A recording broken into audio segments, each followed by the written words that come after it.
Hello and welcome into another episode of Locked On Wolves. Today on the show, Seth Partnow's tiers over at The Athletic. How many Timberwolves players are ranked in his top 125 players? Where are they ranked? Did Seth get it right? And who's moved up or down since last year? A super interesting look at what somebody with kind of a broader view of the league thinks of Timberwolves players. We're going to dig into it here today. Welcome in. You are Locked On Wolves. You are Locked On Timberwolves, your daily Minnesota Timberwolves podcast. Part of the Locked On Podcast Network. Your team every day.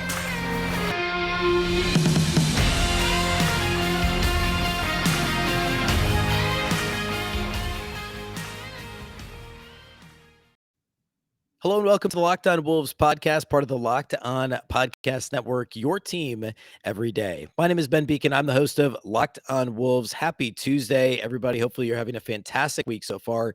And a big thank you for making Locked On Wolves your first listen each and every day. Of course, this show is free and available everywhere, including YouTube, as well as all of your favorite audio platforms. Apple, Google, Spotify, Odyssey, wherever you listen to podcasts, you can find this show. You can also follow on Twitter, of course, at Locked On T-Wolves. Don't forget the T, and also at Beecken with two B's, two E's, C-K-E-N. Today on the show, Summer League's in the rearview mirror. Free agency is by and large done. We talked about Josh Minett's deal on Monday's show. The Wolves have one roster spot left. I want to focus now on something bigger picture, and that's the overall player ranking of 125 NBA players, and more accurately, to do this article justice, or series of articles, it's tiers of players, right? Top, essentially 5 tiers and then sub tiers within them of the top 125 players in the league, and that is ranking done by Seth Partnow over at The Athletic. And if you're not familiar with Seth's work, he is obviously very well respected. He wrote at Nylon Calculus and some other places several years ago, and then actually worked for the Milwaukee Bucks for a few years and was their director of basketball research in Milwaukee. And currently he writes for The Athletic and does this tier ranking system each year. And I'll read a little bit from his first article, which was from about a week ago. He basically releases an article each day over the course of a week, ranking the top anywhere from 125 to 150 players in the league. And by his own description in this initial article is that it isn't a hard and fast number. It's basically what he's trying to do is rank players that give you something more than league average, essentially. So the way he breaks it down is his description is around 5 players every year total play at a supermax level, like a true supermax worthy level. 10 to 15 perform at a vet max level, 20 to 25 are at a rookie max level, and 30 to 35 performing about 20% of the cap. That means that 50 to 75 players are a hair above everyday production. So a little, to borrow a baseball term, above replacement level, right? And I guess also there's a VORP statistic in basketball as well. So essentially he's ranking guys that can help you win a championship. He says this results in a sort of, quote, and this is directly from his article, good to great range of 125 to 150 players who matter from a championship perspective at any one time. And then that's how he structures his tiers. So there's 5 tiers, and this list is 125 players. And there's a few other factors that play into it. And really, if you have an Athletic subscription, which you should, it's fantastic. And of course, there's plenty of great local guys on The Athletic as well. John Krasinski, of course, among others for other sports in the Twin Cities. But Seth does a fantastic job. And if you do have a subscription, go check out the description of this particular exercise. He talks about the whole of a player's recent career, not simply last season. He also weighs playoff viability and success highly. He says, well, regular season floor raising matters. Lifting a team's ceiling matters even more. He says, I tried to envision that each player in their role is in the role that they would likely play for a contending team. And so that helps him with some tiebreakers and stuff. He talks about health only being a factor in very serious cases where it's a make or break type situation. And then also does not consider salary, which is super interesting and important when we're looking at these tiers. He says, quote, I do my best to ignore salary. Being overpaid doesn't make someone a worse player, just a worse trade or cap asset. And I'm tiering players, not ranking assets. So aside from this simply being somebody who actually has worked for a basketball team and completely understands the analytics side, this isn't the same as like Ben Ben Simmons. Bill Simmons over at the Ringer, his trade value rankings or trade rankings, where he ranks, which actually probably is worth another podcast to talk about that, where he ranks the value of players in terms of what are they worth on the trade market. That's different than this. This is a simple tiering. Well, not simple, but it's a tiering based on court production only, and not specific, and not including their salary, their viability as an asset. So like D'Angelo Russell is a good example. We'll get to him very shortly. Spoiler alert. But his contract, the fact that he's overpaid on a max deal, does not impact his ranking on this list. And I think that's super important to point out. So without further ado, let's get into this list. I think it's really fascinating. And the last tier, so this is tier 5, which includes players 85 to 125 on the list. So the, I guess, bottom, if you will, 40 players in this ranking exercise, and they're all in tier 5A. So we just got one tier 5. There aren't additional tiers. Some of these other ones have A, B, and C within 5, 4, 3, 2, 1 within those tiers. There's one Timberwolves player, one current Timberwolves player in tier 5, and that is none other than D'Angelo Russell. So that puts him in the 85 to 125 player range. Again, he doesn't go to 5B, 5C, so we can't drill that down any further. But that seems about right, if not maybe a little lower than I would have expected D'Angelo Russell to be ranked. You know, if you had just asked me, like, where would you put D'Angelo Russell among NBA players, I'd say probably in the 40 to 50, maybe 40 to 60 range. And he's got him in the 85 to 125 category. A couple other notables here in this range. Keldon Johnson from the Spurs, I think, is notable. Jay Crowder, obviously a straight role player. Several role players, Bogdan Bogdanovic with the Hawks, Lauri Markkanen with Cleveland, Bojan Bogdanovic with the Jazz, Reggie Jackson. Former Timberwolves, Patrick Beverly and Robert Covington are both in the same tier. Both of those guys are down slightly from recent years. Last year, Robert Covington was actually a 4A player. He's a 5A player on this year's list. D'Lo, incidentally, was a 5A player last year. So he was in the same tier last year on Seth Partnow's list. 2 years ago, he was a 4B. So he's gone down slightly. But there aren't any other, I should rephrase that. There aren't very many other players who have been all-stars in this tier. Russell Westbrook is currently in this tier. He's way down from 3C last year. He'd be obviously the biggest name in this tier. But it's got a bunch of other very clear role players who are very good at what they do. I'll name a couple more. Joe Harris with the Nets, Karis LeVert with the Pacers, Alex Caruso with the Bulls, Maxi Kleber with the Mavericks, Lou Dort in Oklahoma City, Nikola Vucevic in Chicago. So all these guys are players that if you ask a casual or even, I guess serious NBA fan who doesn't closely follow the Timberwolves, hey, where do you think D'Angelo Russell ranks? I bet all these guys I've listed, they would assume are not as good as D'Angelo Russell. So very interesting that Partnow has him here in this ranking. In this particular tier. I want to talk a little bit more about the reasoning and some of the other players in the tier here shortly, and then we'll move on to the next tier that involves Timberwolves players.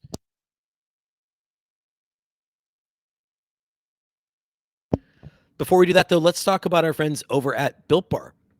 From the people who invented healthy and tasty comes the latest gift to your taste buds. You've probably tried the amazing coconut brownie chunk Built Bar. If you have not, you need to. But guess what? Your friends at Built have given coconut brownie chunk the Puffs treatment. That's right, the coconut brownie chunk Built Bar flavor that you love in a deliciously chewy marshmallow covered in 100% real chocolate. It's like a fluffy cloud of coconut brownie goodness. But stop drooling and listen. They're actually good for you. Low calorie, low sugar, high protein, and all delicious. Coconut brownie chunk puffs are only here for a limited time. Go to built.com right now to make sure you don't miss out. They're going fast because they taste amazing. All Built Bars are made with collagen protein, which your body absorbs more efficiently and provides tons of health benefits. Eat something that tastes good and is good for you. The best part about Built Puffs is, of course, they taste amazing, but you can enjoy them guilt-free because they're actually good for you. They're the perfect treat, perfect when you got a craving, you need to satisfy your sweet tooth, or you just need a quick, healthy snack. They're an excellent source of that collagen protein. Delicious coconut, rich, sweet brownie, creamy marshmallow. Stop fantasizing and get to built.com to order your box of coconut brownie chunk Built Puffs right now. Go to built.com, use the promo code LOCKED15 and get 15% off your order. Again, promo code LOCKED15 to get 15% off your order at built.com.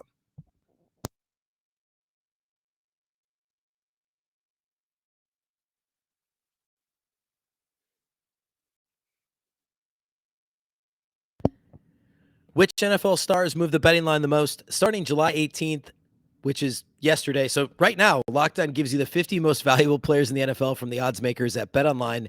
Again, Locked On NFL, wherever you get your podcasts and on YouTube, you'll get your 50 most valuable players in the NFL from the odds makers at BetOnline. All right, let's go ahead and continue this ranking conversation. So D'Angelo Russell, not a surprise he's in this tier. And again, I think the most interesting thing is that virtually every other name on here, besides, I mean, Keldon Johnson's got a bit of upside. Vucevic is a player who's been an all-star and has, Emmanuel quickly, I guess, the Knicks is. But for the most part, these are very specific role player type guys. Robert Covington, Patrick Beverley are good examples. The Bogdanoviches, both of them. Kentavious Caldwell-Pope, players that play a role on winning teams. D'Angelo Russell's supposed to be more than that. Now, I don't know that the Timberwolves think he's more than that because they have a big three otherwise now in Karl-Anthony Towns, Rudy Gobert, and Anthony Edwards, and D'Angelo Russell is very clearly the fourth best player on this team. So that makes some sense. If the fourth best player on your team is in this 85 to 125 range, this tier 5A, that's not the worst thing in the world. It's just, if we are factoring in the contract, which Seth is not on this list, it's not great, right? If you're paying somebody max money, he's got to be better than the 95th or whatever best player, the 100th best player in the NBA. So maybe not a total surprise. It is Russell's second year in a row on this particular part of the list. I should note there's a bit of a write-up here about D'Lo's ranking. So here, I'll just read this excerpt about D'Angelo Russell. Partnow says, there's a few players who no longer have the excuse of growing into the league. This is after he's talking about Jaren Jackson Jr., not sure where to rank him, et cetera, because, there's some benefit of the doubt there with if he stays on the court, stays healthy, doesn't get into foul trouble. How good is he? What's his upside?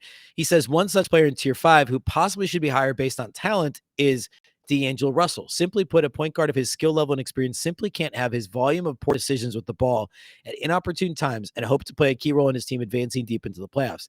Speaking of Russell, to finish up, I should note that some of the hardest players to properly tier are the not quite star players with large on-ball roles. How to compare an extremely effective role player to a middle-of-the-pack offensive lead is an unanswerable question, and my attempt to do so is to consider what a player's ideal role will be on a top-level team and how well he would, if it's a role he has filled, or likely would perform based on his skill set if he hasn't. Fascinating. Because it's 100% true. Like, what is the true value of D'Lo, who could drop 30 at any time and pull from 30 feet and just get piping hot and steer your team to a victory? How big he was in the play-in. We've seen these moments from D'Lo where he is Mr. Ice in his veins and can close out a game. How do you compare that to, the 15 or 20 games a year when he kind of is listless out there and he makes bad decisions, and the D'Angelo Russell that was really kind of benched in game 6 against the Memphis Grizzlies? How do you reconcile that, and how do you tier a player like that? And that's clearly what Partnow struggled with. I think this is probably about right, maybe a hair low, simply because 15 or 20 games, and I'm just throwing that out there, but that feels about right. Of those bad performances from D'Lo, that's a lot for a max player. It's a lot for a guy who is supposed to be part of a big three on a playoff team that gets past the first round. But the upside of good D'Lo is really good. Good D'Lo is effectively a borderline all-star. And so it's a really interesting thing to try and parse. But at any rate, he's the only Timberwolves player in tier 5. I should also note Kyle Anderson was in tier 5 last year. Of course, not on the Timberwolves last year. He was in Memphis, of course. But he is out of tier 5 this year. He's one of the players that fell out after being in 5A last season. So they have another player who you could consider a borderline top 125 player in Kyle Anderson. And of course, he's not going to start for this Wolves team. Almost certainly won't. I guess it's possible he does, but I think it's very likely he comes off the bench in a 6-man type of a role.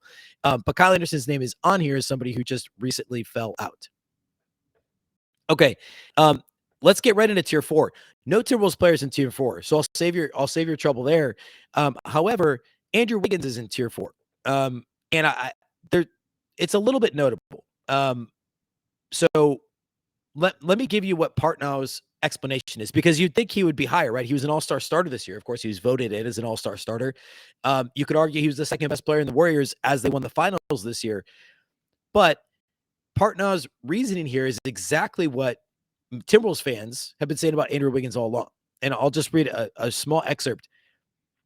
He says, for as good as Andrew Wiggins has been at the Warriors, especially when Curry was available over the last 2 seasons, I don't think it's a coincidence. And this is Seth Partnow talking now. I don't think it's a coincidence. His 2 strongest years have also been his lowest usage rate since his rookie season. For all his gaudy scoring totals in Minnesota, his 2 full Warriors seasons are his only 2 with positive estimated plus minus. In short, we've seen what it looks like when he's asked to be an offensive fulcrum, and it isn't pretty. And then he talks about how his role with Golden State's obviously fantastic and important. And so this is a weird kind of role player barrier in his list and his tiers. I can hear Wiggins, quote unquote, defenders. I guess well, I do know that they exist.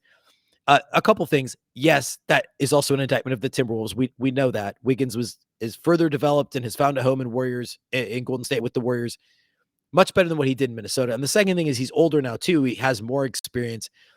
It's not like he only played his age 19 and 20 seasons in Minnesota, though. He was there for 6 years. But both of those things are true. I just think it's really interesting that this is the tier 4. This is what players 41 to 84. So he's not in the top 40 players. He was an all-star starter, which, if it's truly by definition, it should be the 5 best players in the league, give or take, I guess, considering that there's 5 in each conference. But not in the top 40 players, which is pretty interesting. So I thought that was a really fascinating thing there. Tier 3, there are 2 Timberwolves players in tier 3. I want to talk about tier 3, and then I want to save the rest of this conversation for Wednesday's show. And once we get to tier 3, it'll be obvious who's not part of that and who we'll talk about on Wednesday. But tier 3, both Karl-Anthony Towns and Anthony Edwards are in tier 3. This is the range of 30. Well, let me say this. Actually, so there's multiple tiers within tier 3. So tier 3 is players 20 to 40. However, Partnow goes 3A, 3B, 3C. Both Timberwolves players are in 3C. So the 3C range is 33 to 41. So both Karl-Anthony Towns and Anthony Edwards are considered by Seth Partnow to be in that 33 to 41 range, which is a little higher than I was expecting for Anthony Edwards and definitely lower than I was expecting for Karl-Anthony Towns. I thought Ant would be in the 60s. I thought Cat would be in the 20s. Seth has them. He kind of split the difference, has them both in this range. So let's break that down a bit further. Who else is in their tier? And did Seth Partnow get this right? We're going to do that here next.